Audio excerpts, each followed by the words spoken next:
अंतिम तीर्थेश वर्धमान स्वामी के शासन में हमसे विराजते और उनकी यह पावन पीयूष देशना हम सभी के लिए परम उपकारी। अनादिकाल से हमारी आत्मा में जो जन्म, जरा और मृत्यु रूपी रोग लगे, उन रोगों का उपशमन करने वाली कोई परम औषधि है तो वह एकमात्र यह चिन्हवाणी है। भव्य आत्माओं, सबसे पहले मैं एक प्रश्न पूछना चाहता हूं। बहुत सारे जीव, बहुत सारे धर्मात्मा यहां बैठे। क्या बंसल जी आप भगवान को मानते हो? सुनाई दिया कि नहीं दिया? क्या आप भगवान को, प्रभु को मानते हो? संजू भाई, क्या आप गुरु को मानते हो? सबकी मुंडी तो ऐसी हो रही है कि जैसे लग रहा है कि बिल्कुल हम बहुत कुछ मानते, और शायद यहाँ बैठे सभी जीव देवशास्त्र गुरु को मानते होंगे। मानते हैं ना राज भाई?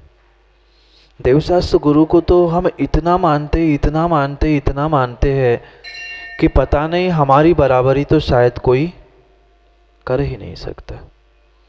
पर मेरा दूसरा प्रश्न साथ में ये है कि जितना आप देवशास्त्र गुरु को मानते हो, प्रभु को मानते हो, गुरु को मानते हो, क्या उतना प्रभु और गुरु की भी मानते हो? अंतर समझ में आया?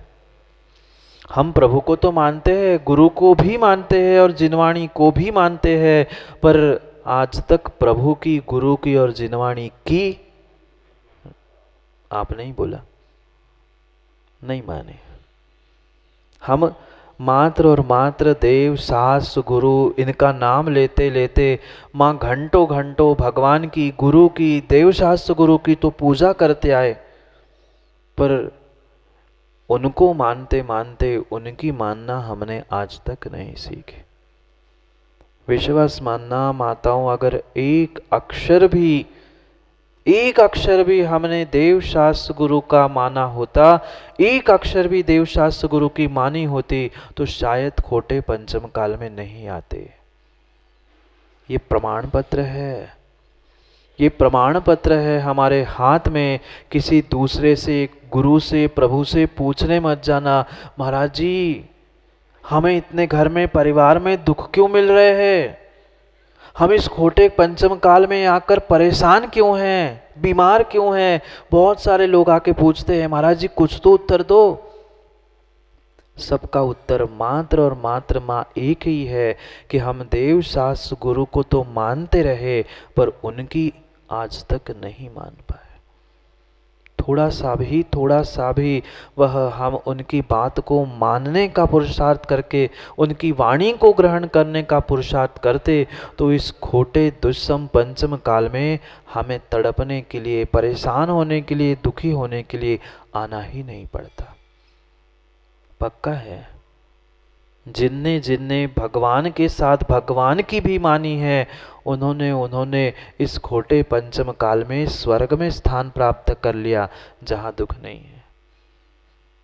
पुनः आएंगे जब काल बदलेगा और पुनः अपने आत्मा का कल्याण करके चले जाएंगे, क्योंकि उनने देव शास्त्र गुरु के साथ साथ देव शास्त्र गुरु की भी मानना सीखी थी। भले ही बहुत थोड़ा सा अंतर है देव शास्त्र गुरु को और देव शास्त्र गुरु की। कितना अंतर है? ओ की मात्रा की जगह ई की मात्रा है, मात्र इतना ही अंतर है। को और की लिखने लग जाए तो स्याही में भी कम नहीं पड़ेगी। जो सीधी खड़ी है डंडी, उसे ही थोड़ा सा टेढ़ा करना था, पर समस्या यही थी, जैसी ओ की मात्रा में अकड़ थी, यही तो भूल थी आज तक। जैसे ओ की मात्रा में अकड़ थी, ऐसे ही कषायों के निमित्त से सबके भीतर कहीं न कहीं वह मान कषाय की अकड़ थी। अकड़े रहो, जब तक को है, अकड़ है, तब तक काम नहीं बना। और जैसे ही को की वही मात्रा ई की हो गई, थोड़ा सा झुकाव हो गया। नहीं लिखा आज तक कभी अक्षरों को? बाराखड़ी नहीं पढ़ी आप लोगों ने? पढ़ी? बाराखड़ी जानते?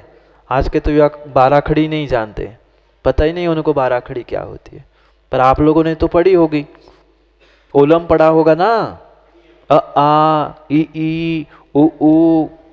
पढ़ा तो बहुत कुछ है महाराज जी, पर सब पढ़ा है किनारे में, पता नहीं कहाँ पढ़ा है। पढ़ पढ़ के बंसल जी पढ़ा बन गए, बुरा नहीं मानना। इतने पढ़े इतने पढ़े इतने पढ़े कक्कू आज के लोग कि पढ़ा बन गए। पढ़ा जानते हो? पढ़ा भैंस और पढ़ा। पढ़ पढ़ के पढ़ पढ़ के पढ़ पढ़ के पढ़ा तो बन गए, पर पढ़े जैसी अकड़ होने के कारण देवशास्त्र गुरु को तो मानते रहे, पर विनय गुण नहीं होने के कारण देवशास्त्र गुरु की नहीं मान पाए। आज तक हमें उनकी उन बातों पर यह विश्वास ही नहीं था कि साधु परमेष्ठी कह रहे हैं, प्रभु कह रहे हैं तो वह कुछ होगा भी। हम यही सोचते रहे क्या होगा, कैसे होगा, होगा कि नहीं होगा। इतनी श्रद्धा अध्यक्ष जी होनी चाहिए। अगर गुरु ने आंख मीच के कहा है कि बेटा इस गड्ढे में कूद जा, तो आंख मीच के कूदना चाहिए। क्यों? क्योंकि क्या पता तुम्हारा सच्चा सुख का मार्ग उस गड्ढे से ही निकल रहा हो। सोचना ओ बाद में है, पहले अ आ ई। सबसे पहला कोई अक्षर है बाराखड़ी में तो अ।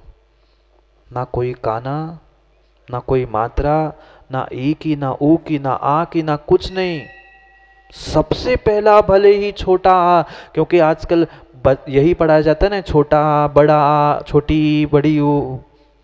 भले ही कैसे ही ओलम बाराखड़ी पढ़ाई क्यों ना गई हो, पर ये विश्वास मानना जिसके आगे पीछे कुछ नहीं है वो सबसे पहले खड़ा है। आ का भी आ की मात्रा है, बड़े आ की, वो दूसरे नंबर पर। ई हो गई, ई और बड़ी हो गई, चौथा पांचवा। जितना जितना परिग्रह, जितना जितना मान सम्मान, जितनी जितनी कषाय विषय आदि की परिणति बढ़ेगी, उतना उतना तुम्हारा नंबर भगवान से दूर होगा, प्रभु से दूर होगा। बचपन में भी, बचपन के उस बाराखड़ी से भी हम ज्ञान प्राप्त कर सकते हैं।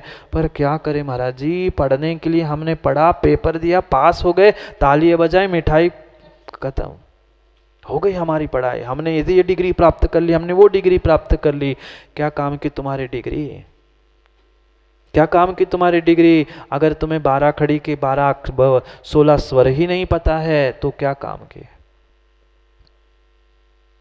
सोचो विचार करो। जब तक वह ई ऊ जैसी लघुता नहीं आएगी, तब तक कभी भी काम बनने वाला नहीं है। इसलिए सोचने समझने जैसी बात है।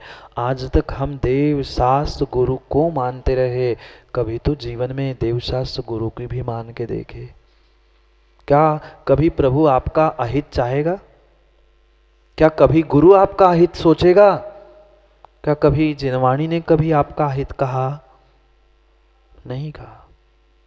आपने जब उनके लिए पूज्य स्थान दिया है, परमेश्वरी पद दिया है, तो ये भी विश्वास मान लो कि आपने उनको सम्मान से उस परमेश्वरी पद को प्रदान किया, या उसको उनका सम्मान कर रहे हैं, उनकी विनय उनकी पूजा कर रहे हैं, तो वे भी तो कुछ आपके हित की कह रहे होंगे।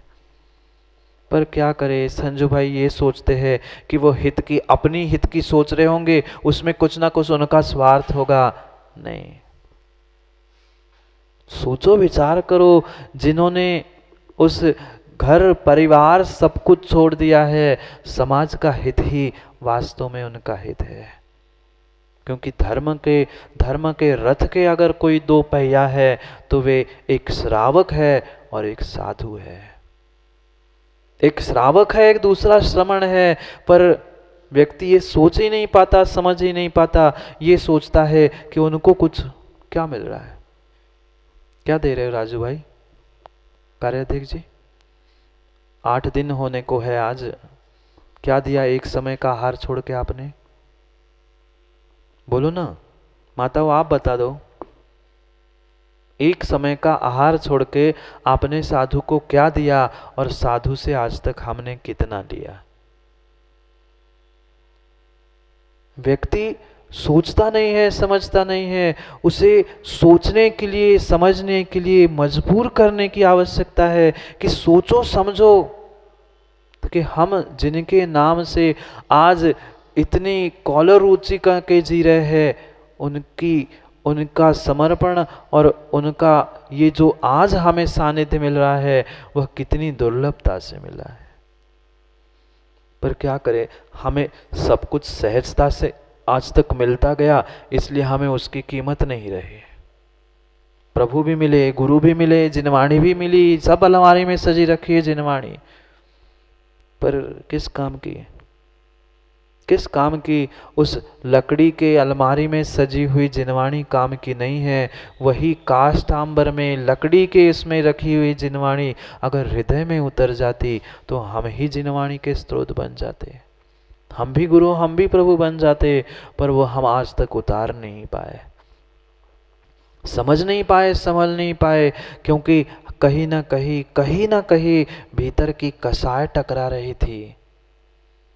जब तक ये कसाय की और विषयों की परिणति है तब तक जीवन में कभी भी सुख शांति मिल नहीं सकती, नहीं मिल सकती। जितना जितना हमें जिनवाणी में मिला है, जितना जितना हमें पूर्वाचार्यों ने और वर्तमान के भी दिगंबर गुरुओं ने प्रदान किया है, वह मात्र और मात्र सबके हित के लिए किया है। पर हम अपना भी नहीं हित जानते, न हम किसी अन्य का भी हित जानते हैं।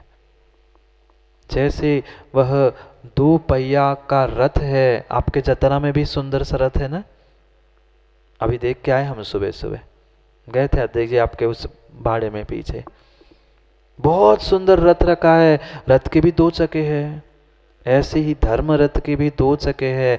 अगर श्रावकों ने भी गड़बड़ की तो दूसरा चक्का चलने वाला नहीं है। चलेगा एक चक्के से रथ? चलेगा क्या? नहीं चलेगा। रथ चलेगा तो व्याजी दोनों चक्के चाहिए, और दोनों चक्के भी है। माना कि एक चक्का आपने ट्रक जैसा बड़ा लगा दिया और एक छोटा सा लगा दिया, क्यों? 2 चक्के तो है ना। साधु तो हमारे खूब धर्म कर रहे, ध्यान कर रहे, तपस्या कर रहे हैं, हम तो फ्री में खा रहे हैं, खान दो ना, क्या जाता है। नहीं चलेगा, नहीं चलेगा। जितना चक्का एक साइज का है, दूसरा भी चक्का उतने ही साइज का होगा। थोड़ा सा भी चक्का छोटा मोटा है तो रथ व्यवस्थित आगे नहीं बढ़ेगा, नहीं बढ़ेगा। एक तरफ ट्रक का, दूसरी तरफ साइकिल का, नहीं चलेगा। जितना मोटा, जितना साइज एक का है उतना ही साइज दूसरे का होना चाहिए। जितनी तपस्या साधु की है उतनी श्रावकों की भी तो होनी चाहिए। हम सोचते गुरु तो कर रहे, साधु तो कर रहे, हमें क्या करना है। आज तक यही करते रहे, आज तक यही करते रहे, इसलिए इसीलिए तो समाज का और धर्म का हित नहीं हो रहा है। धर्म का भी ह्रास हो रहा है और समाज का भी ह्रास हो रहा है। हम ये सोचते वो करने वाले हैं, तपस्या करने का उनका काम है, वे तपस्या करे, वे साधना करे, वे सब कुछ करे, हम तो मात्र तालियां बजाए। नहीं होगा। श्रमणों का, साधुओं का उपदेश प्राप्त करके अगर श्रावक उस पर चलने का पुरुषार्थ नहीं कर रहा है तो विश्वास मानना, समाज का और धर्म का विशेष करके कभी भी उत्थान होने वाला नहीं है। ऐसा सुना करते हैं, ऐसा सुना करते, आगम में भी लिखा है कि पहले करोड़ों की, लाखों की आबादी होती थी, वह देवशास्त्र, सच्चे देवशास्त्र गुरु को मानने वालों की लाखों की और करोड़ों की तादाद में थे। जहां जाओ वहां वो मात्र देवशास्त्र गुरु को मानने वाले सच्चे देवशास्त्र गुरु के भक्त मिलते थे। पर आज क्या हो गया? आज मात्र देवशास्त्र गुरु को मानने वाले चंद उंगली पर गिनने लायक बचे हैं। अल्पसंख्यक में कॉलर खड़ी करके पहुंचते हैं सब, उसमें फॉर्म में लिखने के लिए हम भी अल्पसंख्यक है। जहाँ बहुसंख्यक थे उसमें अल्पसंख्यक में आके खड़े हो गए, फिर भी तरस नहीं आ रहा है, फिर भी शर्म नहीं आ रही कि हम कौन थे, कहाँ थे और आज क्या पहुँच गए। खुशियाँ मनाई कई लोगों ने, तो देखो हम भी अल्पसंख्यक में आ गए, हमें भी डिस्काउंट, हमें भी कंसेशन मिलेगा। तुम्हें खुश नहीं होना चाहिए था, तुम्हें खेद करना चाहिए था कि कहाँ तुम थे और कहाँ पहुँच गए हो। सोचो समझो, क्योंकि धर्म रथ के दो पहलू है, श्रावक और श्रमण, साधु और श्रावक। एक की तो कीमत हमें फिर भी है, स्वयं की भी तो पहचान करो। स्वयं भी तो थोड़ी सी साधना, थोड़ी सी तपस्या, थोड़ी सी मेहनत करने का प्रयास करो। कब तक साधु गुरु और प्रभु इनका ही नाम ले लेते लेते, उनको आगे करते करते काम बनता रहेगा। कभी स्वयं को भी तो पुरुषार्थ करना होगा, स्वयं को भी कभी ना कभी उस मार्ग पर चलने की भावना बनानी पड़ेगी। कुछ नहीं कर पा रहे हैं माँ, कुछ नहीं कर पा रहे हैं, कम से कम भावना ही अच्छी बना लो, अच्छे भावों को ही बना लो। मत करो साधु जैसी घंटों घंटों खड़े रहने की साधना, मत करो महीनों महीनों के उपवास करने की साधु जैसी साधना, मत करो एक आसन, पर कम से कम एक इंसान को इंसान ही देख लो। कम से कम एक धर्मात्मा को सहयोग करते हुए अपने धर्मात्मा पने का एहसास करके ये तो बता दो कि मैं भी धर्मात्मा हूं। पर सबसे बड़े वर्तमान के धर्मात्मा, जो तथाकथित धर्मात्मा है, बुरी तो नहीं मानोगे अध्यक्ष जी, कह देता हूं, अब मान भी लोगे तो क्या कर पाओगे। तथाकथित जो धर्म के ठेकेदार बनकर धर्मात्मा बनना चाहते हैं ना, वे ना स्वयं करते हैं ना दूसरों को करने देते हैं। ऐसा तो मत करो। अगर वास्तव में आप धर्मात्मा हो, तो धर्मात्मा आगे आ रहा है, वो धर्म के लिए कर रहा है, समाज के लिए कर रहा है, कम से कम उसे सहयोग करने का प्रयास करो। और मैं तो कहता हूँ सहयोग नहीं करना है तो कम से कम टांग अड़ाने का तो काम मत करो।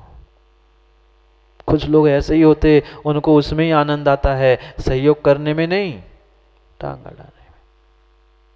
नहीं करो। जीवन का, समाज का, धर्म का उत्थान तभी होगा जब हम विश्वास रखते हुए धर्म के प्रति देवशास्त्र गुरु के साथ देवशास्त्र गुरु की मानना भी सीखे। विश्वास मानना, जीवन में जो भी कार्य होते हैं वे सभी कार्य उत्कृष्टता की ओर ले जाने का पुरुषार्थ करो।